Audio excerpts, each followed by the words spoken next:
വേളകളിൽ ഇരുതിങ്ങിടും മാനങ്ങളിൽ കരമിന്നിടും വേളകളിൽ അരികിൽ വരുവാൻ കൃപകൾ തരുവാൻ ആരുമില്ലിതുപോലൊരുവൻ അരികിൽ വരുവാൻ കൃപകൾ തരുവാൻ ആരുമില്ലിതുപോലൊരുവൻ. ഇപ്പൊ വായിച്ചത് യോഹന്നാന്റെ 2-ാം ലേഖനമാണ്. നമ്മൾ കഴിഞ്ഞ നാളുകളിൽ പഠിച്ചുകൊണ്ടിരുന്ന വേദഭാഗം എന്ന് പറയുന്ന യോഹന്നാന്റെ 1-ാം ലേഖനത്തെ കുറിച്ച് എല്ലാം നോക്കി. ഇപ്പൊ നമ്മൾ വന്നിരിക്കുന്ന യോഹന്നാന്റെ 2-ാം ലേഖനം. ഈ ഒരു ലേഖനത്തെ കുറിച്ച് നോക്കുമ്പോൾ നമ്മുടെ ബൈബിളിലെ ഏറ്റവും ചെറിയ ഒരു പുസ്തകമാണ് എന്ന് പറയുന്നത് യോഹന്നാന്റെ 2-ാം ലേഖനം എന്നറിയാം. പക്ഷേ ഈ വചനഭാഗം പഠിക്കുകയും ധ്യാനിക്കുകയും എല്ലാം ചെയ്തപ്പോൾ ഒരു 13 വാക്യങ്ങളുള്ള ഒരു ബൈബിളിലെ ഏറ്റവും ചെറിയ ഒരു പുസ്തകമായിട്ട് നമ്മൾ കാണുന്നെങ്കിലും ഇതിൽ അടങ്ങിയിരിക്കുന്ന അല്ലെങ്കിൽ യോഹന്നാൻ പറയാൻ ഉദ്ദേശിക്കുന്ന ഒരു കാര്യം എന്ന് പറയുന്നത് ക്രിസ്തീയ ജീവിതത്തിൽ നമ്മൾ അറിഞ്ഞിരിക്കേണ്ട അല്ലെങ്കിൽ വിശ്വാസികളായ നമ്മൾ ഓരോരുത്തരും അറിഞ്ഞിരിക്കേണ്ട ഏറ്റവും പ്രധാനപ്പെട്ട ഒരു വിഷയത്തെയാണ് യോഹന്നാൻ നമുക്ക് പറഞ്ഞു തരാനായിട്ട് ഉദ്ദേശിക്കുന്നത്. ആ വിഷയം ഇതാണ്.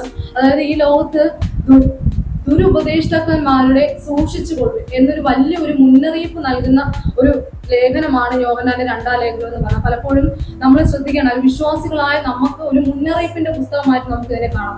കാര്യം പ്രധാനപ്പെട്ട ഒരു വിഷയം, അതായത് നമ്മൾ പലപ്പോഴും ഈ ലോകത്തിന്റെ അവസാന കാലഘട്ടത്തിലെല്ലാം നമ്മൾ ജീവിക്കുമ്പോൾ നമ്മൾ പലപ്പോഴും എന്ത് ചെയ്യും, ദുരുപദേഷ്ടാക്കന്മാർ അതല്ലെങ്കിൽ കള്ളപ്രവാചകന്മാർ പലരും എന്ത് ചെയ്യും, കടന്നു വരികയും നമ്മളെ തെറ്റിക്കുക, അതായത് വിശ്വാസത്തിൽ നിന്ന് നമ്മൾ എന്ത് ചെയ്യും, തെറ്റിച്ച് കളയാനായിട്ട് പല സാഹചര്യങ്ങളുണ്ട്. അല്ലെങ്കിൽ നമുക്ക് കള്ളപ്രവാചകന്മാർ വന്നിട്ട് ദൈവവിരോധമായി ഉപദേശിക്കുകയും പഠിപ്പിക്കുകയും ചെയ്യുന്ന ഒരു കാലഘട്ടത്തിലാണ് നമ്മൾ എല്ലാവരും ആയിരിക്കുന്നത്. അപ്പൊ നമ്മൾ തെറ്റിച്ച് കളയാനായിട്ട് ഒരുപാട് സാധ്യത, അല്ലെങ്കിൽ നമ്മൾ എത്ര ബലപ്പെട്ടിരിക്കുന്ന വിശ്വാസിയായിരുന്നാലും നമ്മൾ എന്ത് ചെയ്യും, ഏത് സമയത്തും തെറ്റിപ്പോകാനുള്ള ചാൻസ് കൂടുതലാണ്. അപ്പൊ അതിനെ മുന്നറിയിച്ചുകൊണ്ട് നിങ്ങൾ പലപ്പോഴും ഈ വാക്യത്തിൽ വായിക്കുമ്പോൾ പല സ്ഥലത്തും യോഹന്നാൻ പറയുന്ന കാര്യങ്ങൾ നിങ്ങൾ എന്ത് ചെയ്യണം, ഉപദേഷ്ടാക്കന്മാർ അല്ലെങ്കിൽ കള്ളപ്രവാചകന്മാരെ നിങ്ങൾ എന്ത് ചെയ്യണം, സൂക്ഷിച്ചു കൊള്ളണം എന്നും പല ഭാഗത്തും എന്ത് ചെയ്യുന്നുണ്ട്, എടുത്തു പറയുന്നത് കൊണ്ട് തന്നെ നമ്മൾ എന്ത് ചെയ്യണം, ആ ഒരു കാര്യത്തെ വളരെയധികം സൂക്ഷിക്കണം. അല്ലെങ്കിൽ നമ്മൾ എന്ത് ചെയ്യും, തെറ്റിപ്പോകുന്നത് ഉറപ്പാണ്. അതുകൊണ്ട് തന്നെ ഇന്ന് ഞാൻ സംസാരിക്കാനായിട്ട് ഉദ്ദേശിക്കുന്ന ഒരു വിഷയം, ഇതില്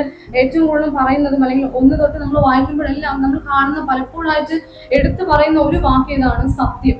അല്ലെ, നമ്മൾ തെറ്റിപ്പോവാതിരിക്കണമെങ്കിൽ നമ്മൾ എന്ത് ചെയ്യണം, ആദ്യം ഞാൻ പറഞ്ഞ എന്താണ്, നമ്മൾ പലപ്പോഴും നമ്മൾ തെറ്റിപ്പോകും. എത്ര വിശ്വാസി എന്ന് പറഞ്ഞാലും കള്ളപ്രവാചകന്മാരുടെ ഉപദേശത്തിലും അല്ലെങ്കിൽ പഠിപ്പിലും നമ്മൾ എന്ത് ചെയ്യും, പലപ്പോഴും നമ്മൾ വീണ് പോകും, നമ്മൾ തെറ്റിപ്പോകും. പക്ഷെ ഇങ്ങനെ തെറ്റിപ്പോവാതിരിക്കണമെങ്കിൽ നമ്മൾ എന്ത് അറിയണമെന്നറിയാമോ? ആദ്യത്തെ കാര്യം ഇതാണ്, അല്ലെങ്കിൽ ഞാൻ ഇന്ന് പറയാൻ ആഗ്രഹിക്കുന്ന വിഷയം ഇതാണ്, സത്യം. സത്യത്തെ നമ്മൾ എന്ത് ചെയ്യണം, അറിയണം. എങ്കിൽ മാത്രമേ നമ്മൾ എന്ത് ചെയ്യത്തുള്ളൂ, തെറ്റിപ്പോകാതെ നമുക്ക് നിലനിൽക്കാനായിട്ട് പറ്റത്തുള്ളൂ. ഈ ലോകത്തില് നമ്മൾ ഒരിക്കലും നമ്മൾ തെറ്റിപ്പോകാതെ നിലനിൽക്കണമെങ്കിൽ നമ്മൾ എന്ത് തിരിച്ചറിയണം, യഥാർത്ഥമായ സത്യത്തെ നമ്മൾ തിരിച്ചറിയണം. അപ്പൊ നമ്മൾ ഇന്ന് നോക്കാൻ പോകുന്നത് എന്താണ് സത്യം, അല്ലെ? നമ്മൾ ഇത്രയും നേരം നമ്മൾ പറഞ്ഞു നമ്മൾ സത്യത്തെ അറിയണമെന്ന് പറഞ്ഞു. എന്താണ് സത്യം? ഇവിടെ ഇരിക്കുന്ന ഓരോരുത്തരോടും ഞാൻ ചോദിക്കുന്ന ചോദ്യം, നിങ്ങൾ സത്യത്തെ അറിഞ്ഞവരാണോ? പലപ്പോഴും ഇത് കേൾക്കുമ്പോൾ നമുക്ക് എന്താണ് ഒരു സംശയം ഉണ്ടായിരിക്കും.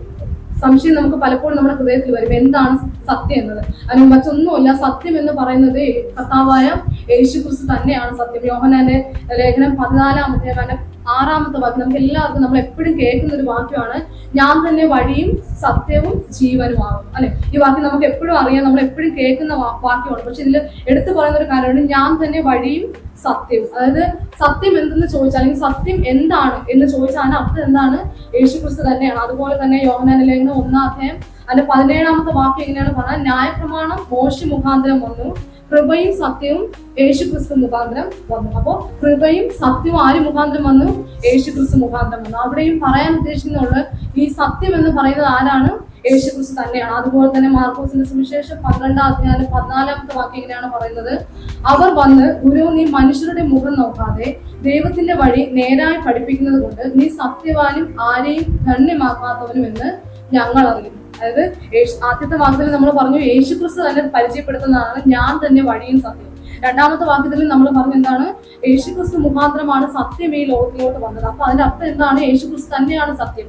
3-ാമത്തെ വാക്യം നമ്മൾ ലാസ്റ്റ് വായിച്ച വാക്യത്തിൽ ഇങ്ങനെയാണ് പറയുന്നത്, മറ്റുള്ളവര് യേശുക്രിസ്തുവിനെ നോക്കിയിട്ട് നല്ലൊരു സാക്ഷ്യം പറയാണ്. കാര്യം എന്താണ് ഇവിടെ പറയുന്നത്, എന്താണ്, നീ എന്താണ് ദൈവത്തിന്റെ വഴി നേരായി പഠിപ്പിക്കുകയും കൊണ്ട് നീ എന്താണ്, നീ സത്യവാനാണ്. നമുക്ക് മനസ്സിലാവുന്ന ഒരേ ഒരു കാര്യം, ഇതിൽ നിന്നെല്ലാം നമ്മൾ വായിച്ച വാക്യങ്ങളെല്ലാം നമുക്ക് ക്ലിയർ ആയിട്ടും വ്യക്തമായിട്ട് നമുക്ക് മനസ്സിലാക്കാൻ പറ്റുന്ന ഒരു കാര്യം, സത്യം എന്ന് പറയുന്നത് എന്താണ്? കർത്താവായ യേശുക്രിസ്തു തന്നെയാണ്. അപ്പൊ നമുക്ക് ഒന്ന് ഉറപ്പിക്കാം, നമ്മളെന്താണ്? ഈ സത്യത്തെ നമ്മൾ അറിഞ്ഞവരാണ്, അല്ലെ? ഈ സത്യത്തെ അറിഞ്ഞത് കൊണ്ടാണ് ഇന്ന് പാൽക്കാലം നമ്മൾ ഈ സന്നിധിയിൽ ഇരിക്കുന്നത്. അപ്പോൾ ഈ സത്യത്തെ നമ്മൾ അറിഞ്ഞു. അപ്പോൾ ഞാൻ പറയാൻ ആഗ്രഹിക്കുന്ന കാര്യം, ഒരിക്കലും ഈ സത്യത്തെ നമ്മൾ അറിഞ്ഞു എന്ന് പറഞ്ഞിട്ട് നമ്മൾ എന്ത് ചെയ്യും? പലപ്പോഴും നമ്മൾ വീണ് പോകും. അല്ലെങ്കിൽ നമ്മൾ കള്ളപ്രവാചകന്മാർ നമ്മളെ വന്ന് തെറ്റിക്കുന്ന ഒരുപാട് കാര്യങ്ങളുണ്ട്. നമ്മൾ ഈ വിശ്വാസത്തിൽ നിന്ന് തെറ്റിപ്പോവാനായിട്ട് പലപ്പോഴും ചാൻസ് കൂടുതലാണ്. ഈ വിശ്വാസത്തെ അറിഞ്ഞു എന്ന് പറഞ്ഞതുകൊണ്ട് നമുക്ക് നിൽക്കാനായിട്ട് പറ്റത്തില്ല. അപ്പൊ ഞാൻ പറയാൻ ആഗ്രഹിക്കുന്നത്, ഈ സത്യം എന്ന് പറയുന്നത് ഒന്നാമത്തെ ഒരു സ്റ്റെപ്പ് മാത്രമേ ആയിട്ടുള്ളൂ. രണ്ടാമത്തെ സ്റ്റെപ്പ് എന്ന് പറയുന്നത് അതിന്റെ ഇപ്പൊ നമ്മൾ വായിച്ച യോഹന്നാന്റെ ലേഖനം 2-ാം അധ്യായം അതിന്റെ 4-ാമത്തെ വാക്യം ഇങ്ങനെ പറഞ്ഞാൽ, നമുക്ക് പിതാവിങ്കിൽ നിന്ന് കൽപ്പന ലഭിച്ചതുപോലെ അവിടുത്തെ മക്കളിൽ ചിലർ സത്യത്തിൽ നടക്കുന്നത് ഞാൻ കണ്ട് അത്യന്തം സന്തോഷിച്ചു. അപ്പൊ ആദ്യം നമ്മൾ സത്യത്തെ കുറിച്ച് പറഞ്ഞു. നമ്മളെല്ലാവരും ഈ ഒരു വാക്യം വായിക്കുമ്പോൾ നമുക്ക് മനസ്സിലാകുന്നത് നമ്മളെല്ലാവരും എന്താണ്? നമ്മൾ സത്യം അറിഞ്ഞവരാണ്, അല്ലെ? പക്ഷെ നമ്മൾ ശ്രദ്ധിക്കണം, നമ്മൾ വീഴാനുള്ള ചാൻസ് കൂടുതലാണ്. അതുകൊണ്ട് നമ്മൾ ശ്രദ്ധിക്കേണ്ട കാര്യം, ഈ സത്യം അറിഞ്ഞാൽ മാത്രം പോരാ, പകരം എന്ത് ചെയ്യണം എന്ന് പറയുമ്പോൾ ഇപ്പൊ നമ്മൾ വായിച്ച വാക്യത്തിൽ ഇങ്ങനെയാണ് പറഞ്ഞാൽ, സത്യത്തിൽ എന്ത് ചെയ്യണം? നിങ്ങൾ നടക്കണം. അല്ലെങ്കിൽ നമ്മൾ ഓരോരുത്തരും സത്യത്തിൽ എന്ത് ചെയ്യണം? നടക്കുന്നവരായിരിക്കണം, അല്ലെ? ഈ യേശുക്രിസ്തുവിനെ നമ്മൾ അറിഞ്ഞു, ഇതാണ് സത്യമെന്ന് അറിഞ്ഞു, ജീവനുള്ള ദൈവം ഇതാണെന്ന് അറിഞ്ഞു. തൊട്ട് താഴെ പറയുന്നത് നിങ്ങൾ എന്ത് ചെയ്യണം? അതില് നടക്കണം. അതായത് ഇത്രയേ ഉള്ളൂ, ദൈവവചനം അല്ലെങ്കിൽ ദൈവവചനമാകുന്ന ആ സത്യമായ വചനത്തിൽ നമ്മൾ എന്ത് ചെയ്യണം? ഞാനും നിങ്ങളും നടക്കണം എന്ന് പറയുന്നത് കൊണ്ട് അർത്ഥമാക്കുന്നത് വേറെ ഒന്നുമല്ല, ആ വചനം നമ്മൾ എന്ത് ചെയ്യണം? അനുസരിക്കണം. ഇനി നമ്മൾ ശ്രദ്ധിക്കണം, അതായത് നമ്മൾ സത്യത്തെ അറിഞ്ഞാൽ മാത്രം പോലെ നമ്മൾ എന്ത് ചെയ്യണം? ആ സത്യവചനമാകുന്ന ദൈവത്തിൽ എന്ത് ചെയ്യണം? നമ്മൾ നടക്കണം. നമ്മൾ ചിന്തിക്കണം, ഇവിടെ ഇരിക്കുമ്പോൾ ഈ വചനം എല്ലാം കേൾക്കുമ്പോൾ നമ്മളെ തന്നെ ഒന്ന് ചോദ്യം ചെയ്യണം, ദൈവം ഞങ്ങൾ ഈ സത്യം അറിഞ്ഞല്ലേ? ഒരുപാട് സത്യങ്ങൾ നമ്മൾ സത്യത്തെ അറിഞ്ഞ് ഈ സത്യത്തിന്റെ ആഴത്തെ മർമ്മത്തെ എല്ലാം നമ്മൾ ഓരോ ദിവസവും നമ്മൾ കേൾക്കുന്നതും നമ്മൾ പഠിക്കുന്നതും ധ്യാനിക്കുകയും ഒക്കെ ചെയ്യുന്നുണ്ട്. പക്ഷേ ഈ സത്യത്തിൽ നമ്മൾ നടക്കുന്നുണ്ടോ? അല്ലെങ്കിൽ ഈ സത്യം നമ്മൾ അനുസരിക്കുന്നുണ്ടോ? നമുക്ക് കാണാനായിട്ട് കഴിയുന്ന ഈ ദൈവവചനം എന്താണ്? സത്യമാണ്, അല്ലെങ്കിൽ ദൈവത്തിന്റെ വാക്കുകളാണെന്ന് നമുക്കറിയാം. ഈ ദൈവവചനം ദൈവത്തിന്റെ വാക്കുകളാണ്. അപ്പോൾ ദൈവം സത്യവാനാണെങ്കിൽ ഈ വചനം എന്താണ്? സത്യവാനാണ്. നമുക്ക് എടുക്കാം യോഹന്നാൻ 17:17 വാക്യം, സത്യത്താൽ അവരെ വിശുദ്ധീകരിക്കണമേ, നിന്റെ വചനം സത്യമാണ്. അതായത് ദൈവവചനം സത്യമാണ്. നമ്മളിപ്പോ കേട്ടതുപോലെ ദൈവവചനം എന്താണ്? അത് സത്യമാണ്, ദൈവത്തിൽ നിന്നും അല്ലെങ്കിൽ ദൈവത്തിന്റെ വാക്കുകളാണ്. അപ്പൊ ദൈവവചനം സത്യമാണ്. അതുപോലെ തന്നെ സങ്കീർത്തനം 119, 142, 151 എല്ലാം പറയുന്നത്, നിന്റെ നീതി ശാശ്വത നീതിയും നിന്റെ ന്യായപ്രമാണം സത്യവുമാണ്. അതായത് ഈ തിരുവചനം എന്ന് പറയുന്നത് എന്താണ്? സത്യമാണ്. അല്ലെങ്കിൽ യേശുക്രിസ്തുവിന്റെ വാക്കുകളാണ് ഇതില് പറഞ്ഞിരിക്കുന്നത്, ഈ ബൈബിളിൽ പറഞ്ഞിരിക്കുന്നത്. അപ്പൊ ഈ വചനം എന്താണ്? ദൈവത്തിന്റെ സത്യമായ കാര്യങ്ങൾ, അല്ലെങ്കിൽ സത്യമാണ് ഈ വചനത്തിലെല്ലാം പറയുന്നത്. നേരത്തെ എല്ലാം നമ്മൾ കേട്ടായിരുന്നു. നമുക്ക് പലപ്പോഴും ഓരോരുത്തരും ചോദിക്കുന്ന ഒരു ചോദ്യമുണ്ട്, അതായത് ദൈവവചനം നമ്മൾ എന്തിന് വായിക്കണം? പലരുടെയും ഹൃദയത്തിലുള്ളൊരു സംശയമാണ്, ദൈവവചനം നമ്മൾ എന്തിനാണ് വായിക്കുന്നത്? അതിന്റെ അർത്ഥം ഒന്നേ ഉള്ളത്, അല്ലെങ്കിൽ നമ്മൾ മനസ്സിലാക്കേണ്ട കാര്യം, ഒന്ന് ദൈവത്തിന് സംസാരിക്കാനുള്ള ഇതിലൂടെയാണ്. അതുപോലെ തന്നെ ഈ വചനത്തിലൂടെയാണ് നമ്മൾ എന്ത് ചെയ്യുന്നത്? പല കാര്യങ്ങളും ദൈവത്തിന്റെ ഹൃദയത്തെയും ദൈവത്തിന്റെ ഇഷ്ടത്തെയും എല്ലാം മനസ്സിലാക്കുന്നതും നമ്മുടെ കുറവുകളെല്ലാം എന്ത് ചെയ്യുന്നത്? ഇതിലൂടെ നമുക്ക് കാണാനായിട്ട് പറ്റും. അപ്പൊ ഞാൻ പറഞ്ഞ രണ്ടാമത്തെ കാര്യം, നമ്മൾ ഒരിക്കലും നമ്മൾ സത്യം അറിഞ്ഞു എന്ന് പറഞ്ഞ് ഇരിക്കാനായിട്ടല്ല. കാര്യം നമുക്ക് എപ്പോഴും വേണമെങ്കിലും വീഴ്ച വരും. കള്ളപ്രവാചകന്മാർ എന്ത് ചെയ്യും? നമ്മളെ വീഴ്ത്താനായിട്ട് ഒരുപാട് കാര്യങ്ങളുണ്ട്. നമ്മൾ വിശ്വാസത്തിൽ നമ്മൾ എപ്പോൾ വേണമെങ്കിലും എന്ത് ചെയ്യും? വീണ് പോകാം, എത്ര വിശ്വാസിയാണെന്ന് പറഞ്ഞാലും. പക്ഷെ അങ്ങനെ വീഴാതിരിക്കണമെങ്കിൽ നമ്മൾ സത്യത്തെ അറിഞ്ഞാൽ മാത്രം പോരാ, പകരം എന്ത് ചെയ്യണം? ആ അറിഞ്ഞ സത്യത്തിൽ നമ്മൾ എന്ത് ചെയ്യണം? ആ അറിഞ്ഞ സത്യത്തിൽ നടക്കണം. അതായത് ആ അറിഞ്ഞ സത്യത്തിൽ നമ്മൾ എന്ത് ചെയ്യണം? അനുസരിക്കുന്നവരായിട്ട് മാറണം. നമുക്ക് ഈ ഒരു ഭാഗം ചിന്തിക്കുന്ന നമ്മൾ കുറെ കൂടി നമ്മൾ ചിന്തിക്കേണ്ട കാര്യം, അതായത് നമ്മൾ ഈ ഓരോ ദിവസവും അല്ലെങ്കിൽ നമ്മൾ ഒരുപാട് ദൈവവചനം കേൾക്കുന്നുണ്ട് നമ്മുടെ ജീവിതത്തിൽ.